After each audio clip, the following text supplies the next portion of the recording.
All right, and we're live. Yo, what's up, everybody? How's it going? Welcome to another episode of the BCS Sports Show. Me and Spects breaking it down. Uh, Mad NFL free agency this week. That's the major thing. Speaking of which, officially Aaron Rodgers has been released as of like a few minutes ago. So good for him, I guess. I mean, he'll be a Viking soon enough. Yeah, that seems like where it's going, which is kind of weird. He's following the Brett Favre career path, and It's hilarious, is what it is. It is kind of hilarious, and it makes me wonder though, like, if he does end up going to the Vikings, are they just punting on JJ McCarthy? They're just like, or they're trying to do like another year because he just sort of like, hey, let's wait it out, sort of thing. Could be, yeah. It's just because like anything with as someone with bad knees who caught, like, if you're taking an extra time with it, don't worry. Like, it's not the biggest of deals. Yeah, I guess it doesn't hurt to take extra time. I just worry it being Aaron Rodgers because he is not the most receptive to being in front of a young quarterback. I wonder if he'll sort of realize, like, I don't have a choice in this scenario. Could be. I have to do this. I mean, he is like 41, so like, he knows so it's not like the end is not. So it's not, Yeah, it's not exactly like he's like, oh, I'm gonna be here another 5 years. It's like, no, you'll probably be here like 2. Like maybe 2. Yeah. So that is, yeah, I don't know. Like, he wasn't that good with the Jets, so honestly, on the Vikings, I probably just. No offense, maybe this is a hot take. It probably isn't. I think it was just the Jets. I don't think it was like he didn't really add anything, but it's not like the Jets necessarily were doing much either. That's true. I mean, that organization has been a dumpster fire for the better part of multiple decades. Outside of that Rex Ryan run, and then in the late 90s, they had a couple good years. Because the whole thing is the things that went wrong for him. Breece Hall was non-existent. Right, coming off an injury, yeah. 100%. He was also coming off an injury. Yeah. So ideally, in a perfect scenario, you're thinking, oh, Breece Hall will have to pick up the slack and he'll have a great year because he's going to have to pick up for Rodgers. Mm-hmm. That didn't happen. Yeah. Because Breece Hall disappeared. How was there? Devontae kind of didn't like resurge in there either. Yeah, he wasn't the Devontae Adams. Wilson. Yeah. Garrett Wilson wasn't good. Yeah. Like, the number of people who just weren't good was sky high. That's true. And they also went through a head coaching change mid-season, which they fired their head coach doesn't help first. Yeah. Yeah, that didn't help. So, trying to see where did they rank in like defense last year? Because that's the other thing. Like, I don't remember. Was their defense any good? I think it was middle of the pack, right? Yeah, like it feels like it was like middle of the pack, which the Jets, you kind of expect more than that. Mm-hmm. Here we go. Points against. That's the metric. Middle of the pack. Like 17th in scoring defense ish. So, like, it's tough. Right. It's tough when your defense is giving up points. I guess speaking of the Jets, since it kind of already is, how do you feel about Justin Fields going to the Jets? Do you think that moves the needle at all, or is that just going to end up terrible? Is Justin Fields even good? Maybe that's where we start.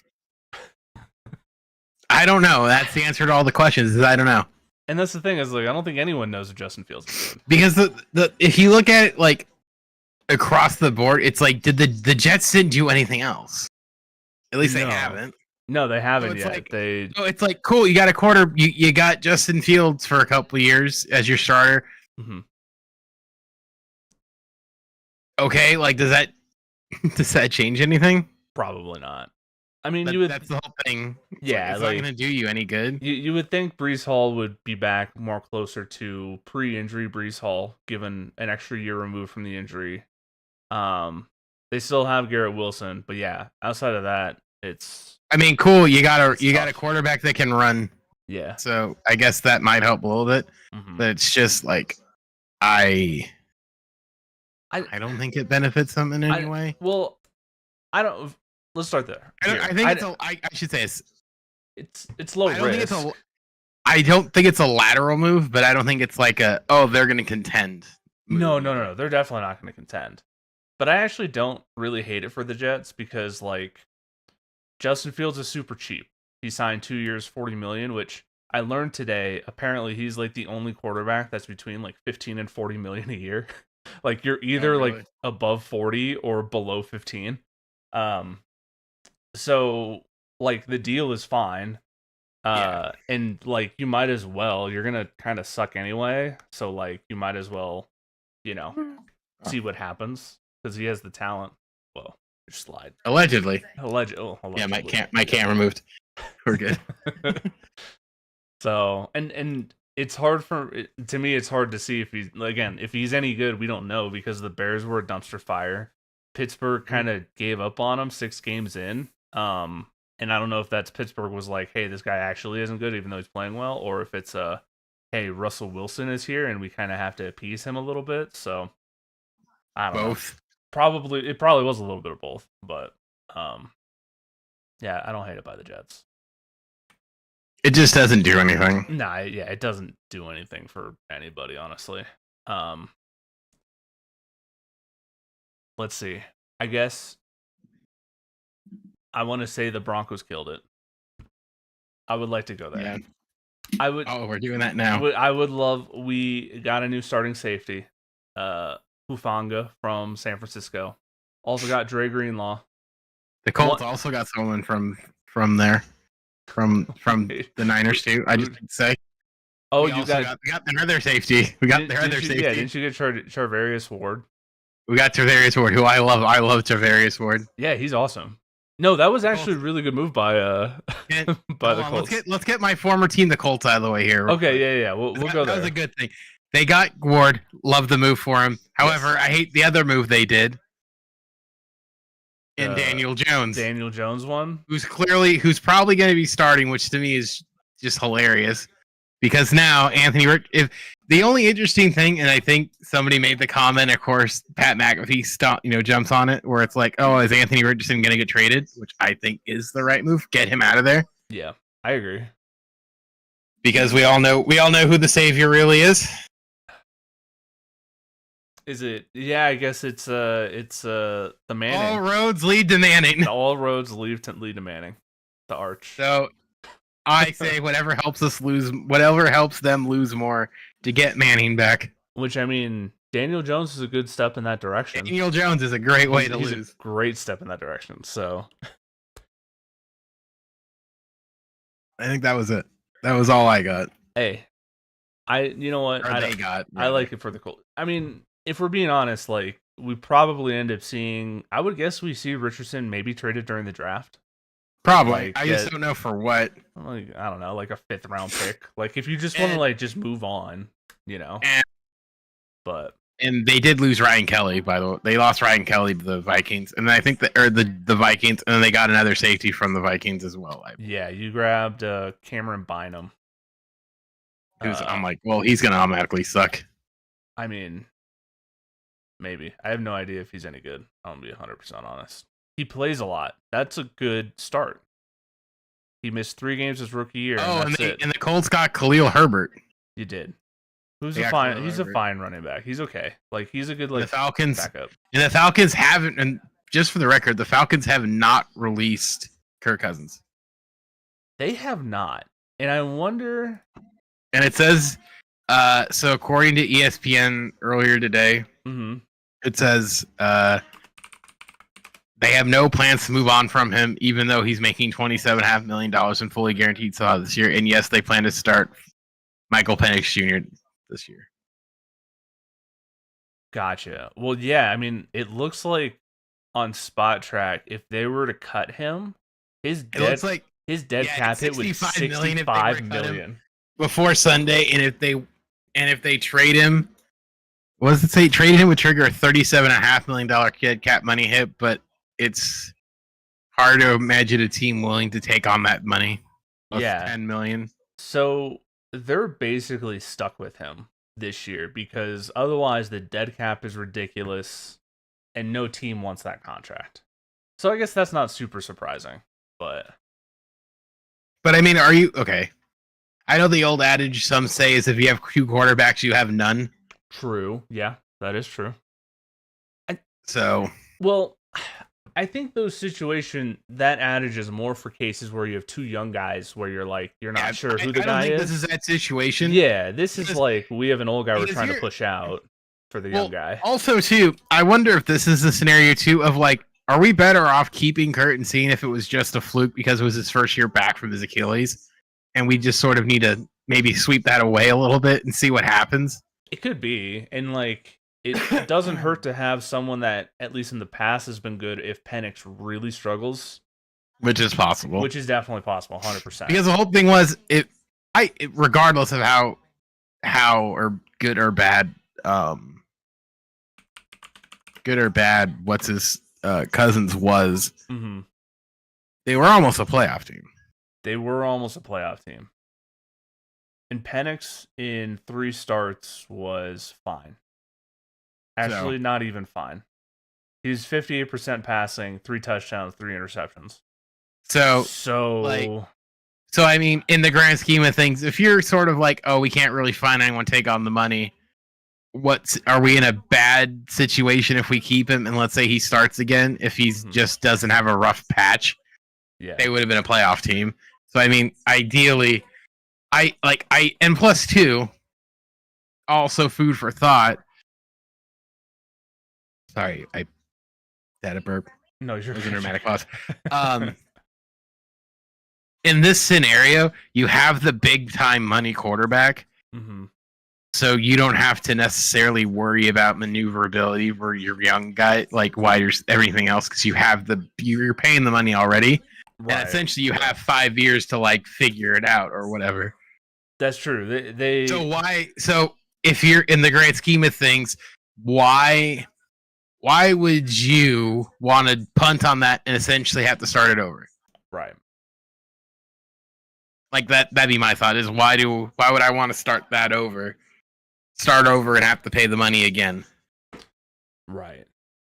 Yeah, and that's if I don't have to. Yeah, I mean, to me, it's kind of a no risk to keep Cousins, even though he's just because of the money thing and see if it was a rough patch, because looking at his game log from last year, like up until like early November, he had 2, 4, 7, 9 picks and 15 touchdowns, and then the rest of the way he went 1 touchdown, 7 picks. So like he had a really bad 5-game stretch at the end of the season, but outside of that, he was fine enough. You'll make the playoffs with that. But, yeah, so I mean, it's like, are you better off? And I think they kind of did. Like, if they address the defensive side and he plays up to par and average, I think you'll be fine. And that was their issue more than anything. Their defense was terrible last year. Yeah, so it's fix the defense, throw as much money as you can there, and just see what happens. Let it roll. See what happens. So I mean, it looks like I'm just sort of scrolling through. It's like they signed a cornerback. They got Mike Ford from the Browns. He went to Atlanta. I'm guessing they get a little bit more than that too. Maybe they didn't. Yeah, I don't know. I just saw the one because I think I was looking for it. There's still guys available. Like Von Miller would be good for them. DeMarcus Lawrence would be a huge get for them. Right. There's a couple of corners. Kendall Fulmer, Stephon Gilmore still there. Justin Simmons, who I know was a Falcon last year. He's still there. Yeah. And they did sign Leonard Floyd because they released who's it, Grady Jarrett. So they already kind of replaced their outside linebacker they got rid of. So yeah, I mean, I guess we'll see. Luckily their division sucks, so yeah, they have that going for them too. Yeah, they get Jake Matthews back. Oh, they re-signed him. All right, let's talk about your Broncos. So the Denver Broncos, they had some needs going in. They needed more weapons for Bo Nix. That was number one. Running back, wide receiver, tight end. They could also use a little help defensively just to shore it up, even though our defense was awesome last year. It doesn't hurt. Well, they grabbed the safety from San Francisco, Hufanga, Pro Bowler 2 years ago. A+ move. I'm so in. 3-year deal for $45 million. And then they got Dre Greenlaw, again, another pretty much all-pro level linebacker almost, for 3 years, $35 million, who, granted, is coming off Achilles from 2 Super Bowls ago, but now that we're a full season removed from that, I feel much better than I would have last year. Then the other one, they re-signed DJ Jones, who was great for us last year, and then they signed Evan Ingram today. Yeah, so I will take another tight end for sure. So, like, essentially now for me, as a Broncos fan, I want to see another receiver. We got Trent Sherfield, who looks like he's fine, but he's like a third or fourth guy at best. I need a running back and a wide receiver. Those are the two spots. Because Javonte Williams is gone. But I would pretty much guarantee the Broncos take a running back in the first 3 rounds in the draft.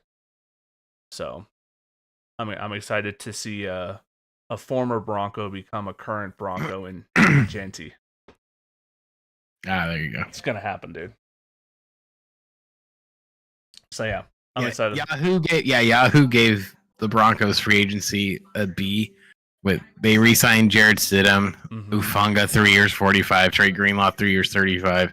Yep. Matt Pearl 2 years, $7 million. Backup offensive. A random ass wide receiver and a Evan Ingram. I mean, I think that's pretty good. It's not bad. And they also re-signed a couple of their free agents in Justin Strnad, who's like a depth linebacker, special teamer. And then, like I said, DJ Jones, who's been awesome for the Broncos the last couple of years. I'm glad he's coming back. And by the way, the sneaky one that I think is going to go under the radar is Devontae Adams to the Rams. We're basically replacing Cooper Kupp with Dante. Also, speaking of potential Broncos signing, Cooper Kupp. You think Cooper Kupp? I would love Cooper Kupp in a Peyton offense. Sean Payton's offense. Cooper Kupp. Maybe if he could stay healthy. That's the thing with all these guys. They got to stay healthy.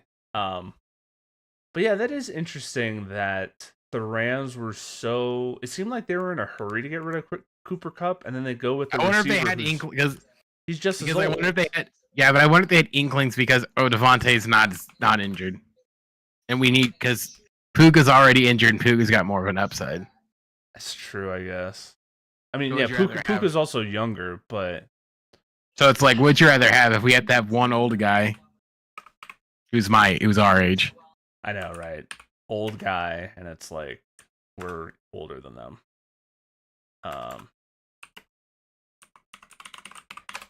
I gotta see now. What are the ages in the games played between the two? So Devontae Adams last year, 11 games played, though he skipped around teams last year, so that was a little weird. The Raiders, and didn't he sit out a couple games last year because the Raiders were dumpster fire? So yeah, they weren't good. Yeah, they were, and he was just like pissed there.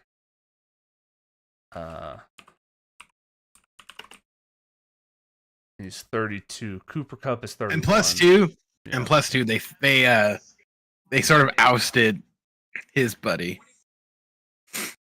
Oh, Derek Carr. Yeah, Josh sort of ousted him. Yeah.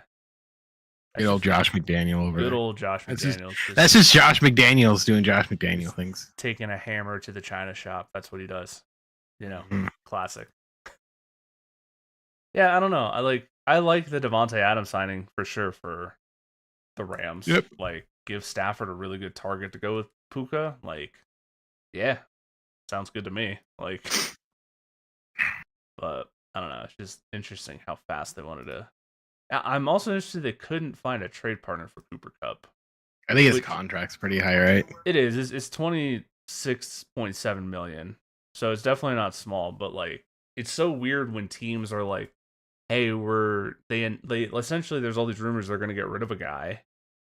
And I feel like you just destroy the guy's trade value at that point. Like, because we've been hearing for weeks that Cooper Kupp was going to get cut by the Rams.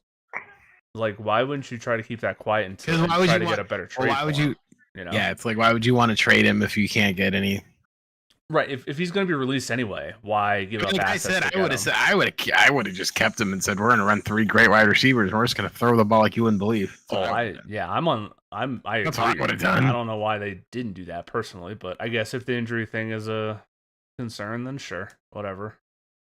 But so yeah, there's still like a lot of solid wide receivers available. There's a good amount. There's still a lot out there. You still have Stephon Diggs, Keenan Allen, Amari Cooper, Brandon Cooks, and then you start getting to like Deontay Johnson. But then Tyler Lockett is available too. Tyler Lockett's solid. Yeah, he'll be great. I think he's going to go to the Raiders. You think so? Yeah, I think he might just go back. Oh yeah, go to Geno Smith, little reunion again. So, want to shift gears to basketball, or do you have any more football talks? The other one I have is who the hell's gonna throw the ball in Pittsburgh? They traded for DK Metcalf, and they have Aaron Rodgers, I guess. I don't know. Aaron Rodgers. It just seems weird to spend so much money on a big wide receiver. I think the throwers of the ball. I think it's just. I really think Rodgers is gonna go to. I think he's going to Minnesota. Mm-hmm. As for what Pittsburgh does, maybe they just retread Wilson because it kind of worked last year. Yeah, I guess. Yeah, I guess. And plus, he knows DK. Oh yeah, that's true. I guess they did play together, huh? And it's not like he's going to be owed a shit ton of money because Denver's still paying him. Yeah, Denver's still paying. Yeah, when it comes to Wilson, it's definitely the salary is not the issue. Yeah, I don't know. It's just interesting what the Steelers are doing, I guess. Yeah, I'm good to move to basketball. Okay. Unless you want to talk Drew Lock or something. No. So LeBron James is out for what, a week or two? Yeah, I saw 2 weeks. How do you feel about that? All the enthusiasm I had's gone. That's just the worst news ever. I don't think it was necessarily the worst news ever. Like, they lost to Brooklyn by like 3, which is like, fuck it, whatever situation. I wish it wasn't now the time it happened, because they could go from a 3 seed down to a 5 if they can't write the thing. Yeah, which scares me. There is So my hot take is this is the perfect time for this injury. And or maybe that was the back thing where I'm like, if he's going to get hurt, just get hurt now, because if you get hurt now, it's not like I guess it's not like it's the end of the world necessarily, because because you're kind of right, because in the back of my head I'm like, well, he's going to be rested because he just got 2 weeks off. Exactly. He comes back with like 2 weeks left in the season, gets back into gear, and he's rested for the playoffs. And it's not like Luka can't carry it for the time. And honestly, if you guys end up the 5 seed, who gives a shit? Like, I don't think there's a huge difference between the 4 and 5 seed. Like, yeah, you get one extra game at home in the first round. Yeah, looking apart from like top down, the 2nd and 5th seed are separated by a game and a half, a game and loss, like a game and a half loss column. So it's not exactly like some great team's gonna end up like with not home court. Yeah, out of those 5, and yeah, Houston has a good record. I don't know if they're not a good team. I don't think they're a great team, but they have a good record, and they got a lot of young talent. I guess if you want to say like is slightly troubling, is Golden State's on a 5-game winning streak. The Timberwolves are on a 5-game winning streak. Yep. So it's just sort of like how far down, if they don't necessarily quote unquote right the ship, how far down are they going to slide? Because granted, in their last 10, Lakers are 8-2. Yeah, that's not terrible. No, that's good. I would take that every 10 games for sure. Yeah, so it's like they're still in a position where it's like, okay, you're still plus in the last 5. Like if you stay plus in the 5-5, you're probably going to be fine. Yeah. I don't know what their schedule is like the rest of the way. I don't think that's it's actually what I was just pulling up. I don't think it's anything. So they play the Bucks. Coming up, yeah. Bucks, Denver, Phoenix. Ah, fuck. Well, okay. So Bucks, tough game. Oh, that's on. Oh, yeah. Bucks is tomorrow. They play it, and it's back to back, so that's even rougher. In Denver. Ugh. That's rough. But like look at the like your next 10. Milwaukee, probably a loss. It's in Milwaukee. In Denver, probably a loss. But then you have Phoenix and San Antonio. You're gonna kill those teams, even without LeBron. And then we play, and then it's Milwaukee, Denver and Milwaukee at home, which both you could win. But then you play Chicago, Orlando, Indiana, Chicago again. Like, outside of the Milwaukee and Denver games, you should win all of those. So, like, even if you end up going like 6-4 or 7-3, like without LeBron, that's pretty good, and it'll probably keep you in the top 4 for sure. Yeah. So, and then like I said, comes back 2 weeks left in the season, all rested, ready to go, and then we'll play each other in the second round, and we'll see what happens. You know. Yeah.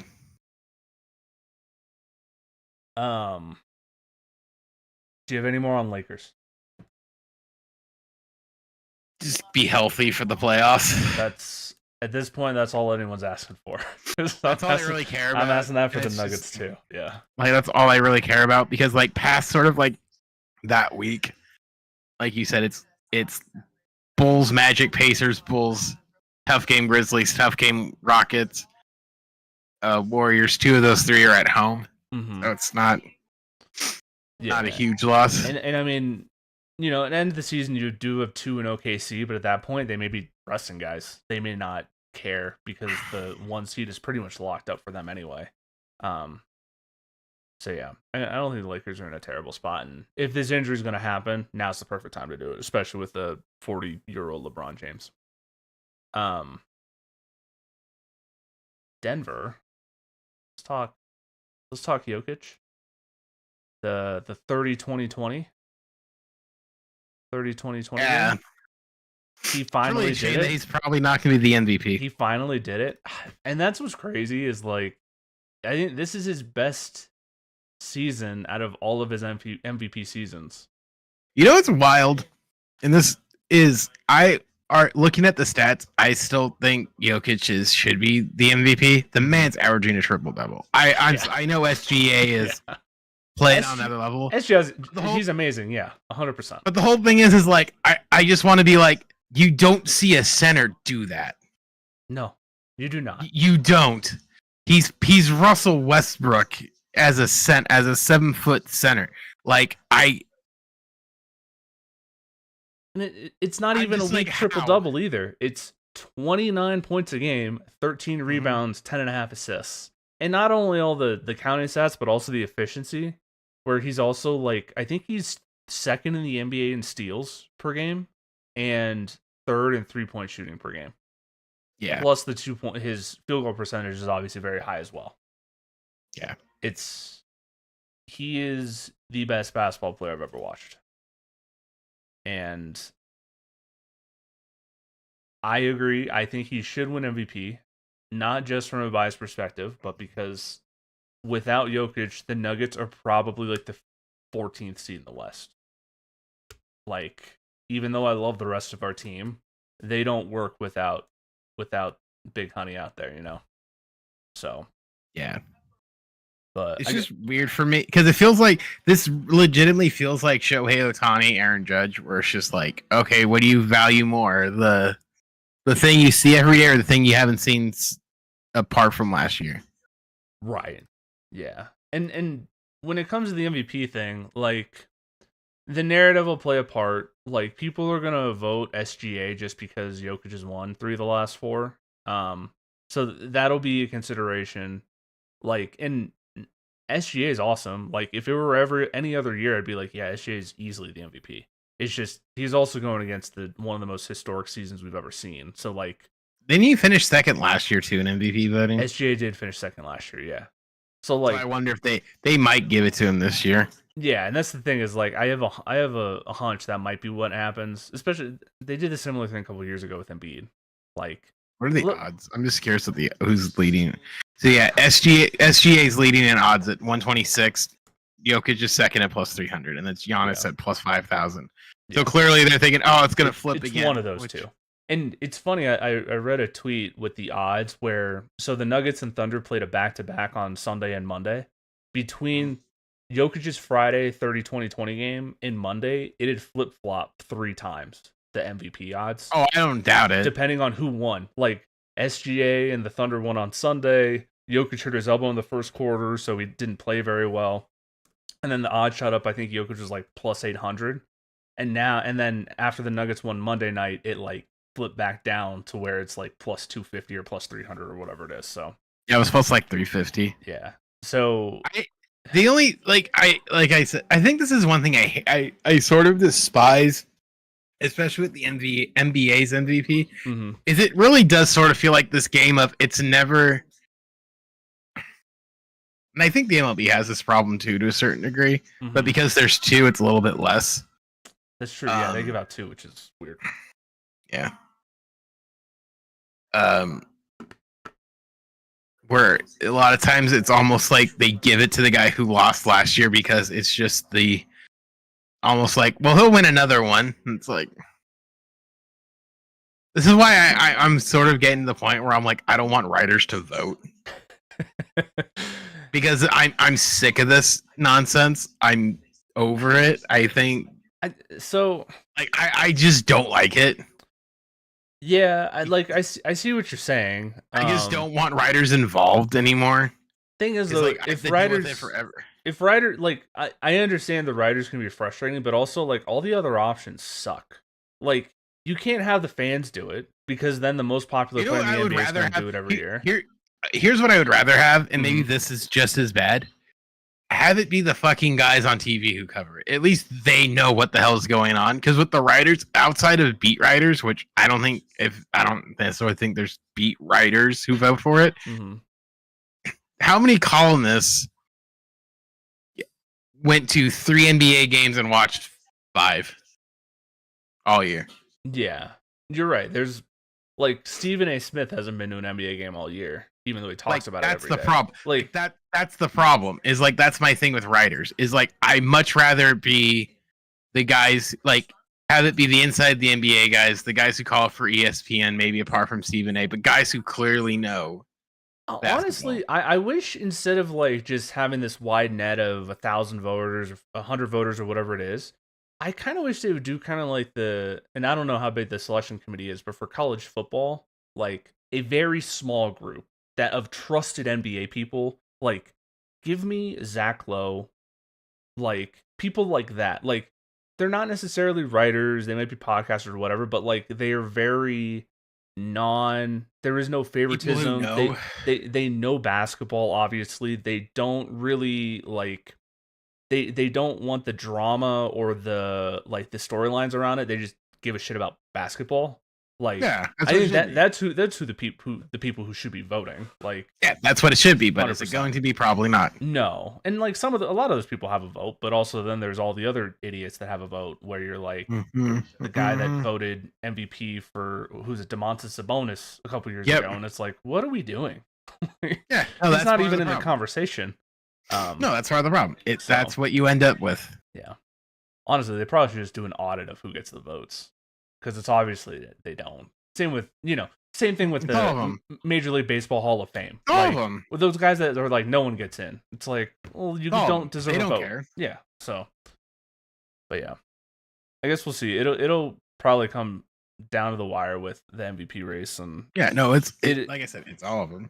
Yeah, and it might come down to SGA not playing a handful of games at the end of the year because the Thunder are already safely the number 1 seed, and Jokic goes on a crazy run to secure the number 2 seed. Like it might come down to something like that, where it could like potentially, but this is the most coin flip MVP that we've had in a while.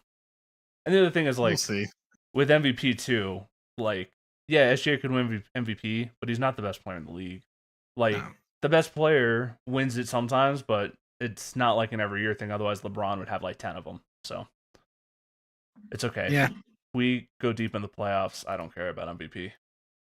So you'll take the I mean, the trophy. Yeah, like the 1 year Jokic didn't win the MVP, that's when we won our championship. So if that's the trade-off, hey, SGA, enjoy your MVP. Enjoy your MVP. I'll enjoy my second. I'll enjoy my second title in second 3 title in 3 years. Yeah. So, all right. Anything else you want to talk about? I don't think so. Let me just take a quick look at the NBA stuff real quick. No, I think I'm good. The Warriors are on a run, so good for them. Good for them. It's not going to last, so it doesn't matter. Oh, Draymond Green sucks. I just want to throw that out there. He's an asshole. Hate that guy. Yes. With the Karl Anthony Towns thing. Sorry, it just made me mad. Like, where Karl Anthony Towns is going to a family friend's funeral, and Draymond Green said he missed the game because he was scared to play the Warriors. And then at the end, when Draymond Green was corrected, he did not apologize and plugged his podcast. So, fuck Draymond Green. He wants the clicks. I know, and he sucks. He's just a crap person. All right, that's all I have. Okay. All right. I just had to. Have you seen reaction to Cat's comments that he ducked the Warriors where he wears scared heads? No, he's at a finishing. Oh man, that's what I heard. I heard Sam what wishes with the Draymond Green show will go on. All right. Yeah, it's like he couldn't even apologize for being an asshole. He just thinks he's the main character. Okay. Yeah, he's the worst kind of person. Okay. All right. Well, thank you for watching, everyone. We'll be back on Saturday. Probably do some March Madness stuff because Selection Sunday is Sunday. So, yep. Yeah. Thanks for watching. See you guys next time. Peace. I hit this time.